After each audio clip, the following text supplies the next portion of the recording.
Se a viagem no tempo é possível, por que ainda não conhecemos nenhum viajante do tempo? E se conhecêssemos um, como saberíamos que ele não está mentindo? Como seria sua máquina do tempo? E como funcionaria?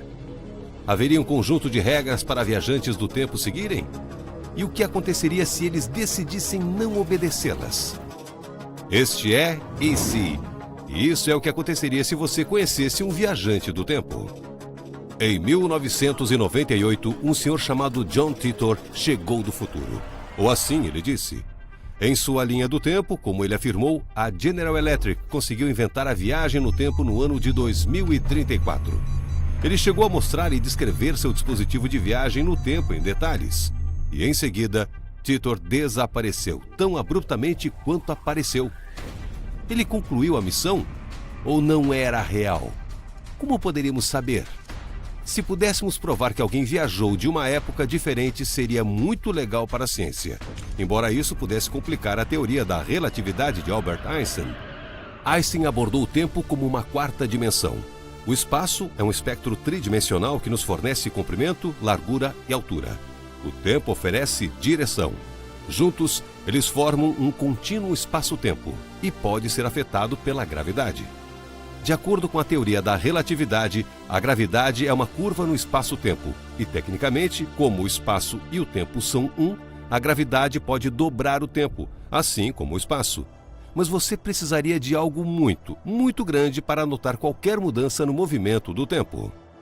Se você de alguma forma conseguisse chegar perto de um buraco negro como Sagitário A, você estaria experimentando o tempo a meia velocidade em comparação com as pessoas na Terra. Isso ocorre porque Sagitário A compacta uma massa de 4 milhões de sóis em um ponto infinitamente denso, criando um campo gravitacional muito forte ao seu redor. Outra forma de viajar no tempo é se mover muito rápido. Quanto mais próximo você chega à velocidade da luz, mais devagar o tempo passa para você. Se você fosse um passageiro em um trem que de alguma forma pudesse viajar a 99% da velocidade da luz, para cada ano que você passasse no trem, 223 anos teriam se passado na estação. Isso faria de você um viajante do tempo rumo ao futuro. Mas que tal viajar no tempo como John Titor disse que fez? Titor afirmou que esta pequena máquina foi o que tornou possível a viagem no tempo em qualquer direção. O C-204, como ele o chamou, permitiu-lhe manipular a gravidade com a ajuda de duas microsingularidades que estavam embaladas em seu interior. O equipamento também tinha sensores de gravidade para travar a máquina e o viajante do tempo em um lugar fixo no espaço.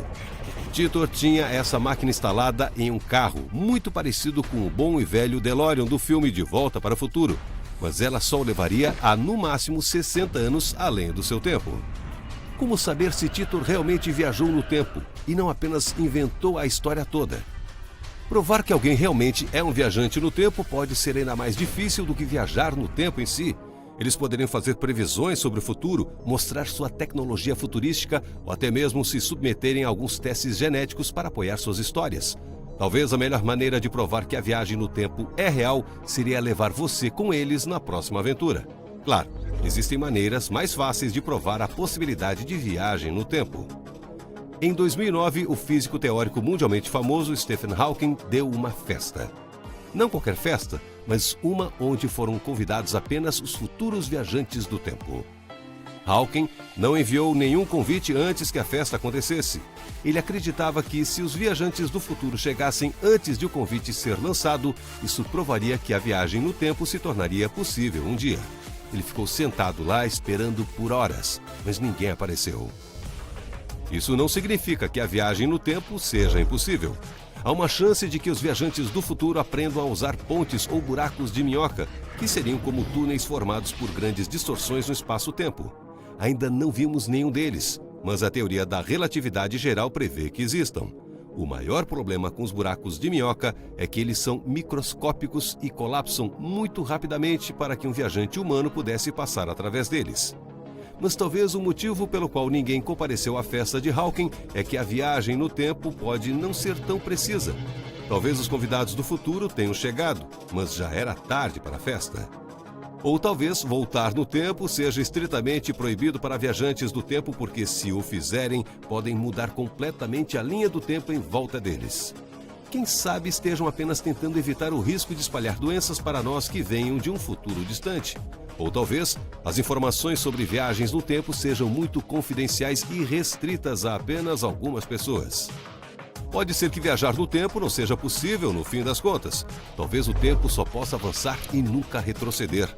Talvez John Titor tenha sido uma grande farsa. Temos mais alguns anos até 2034 para que possamos descobrir.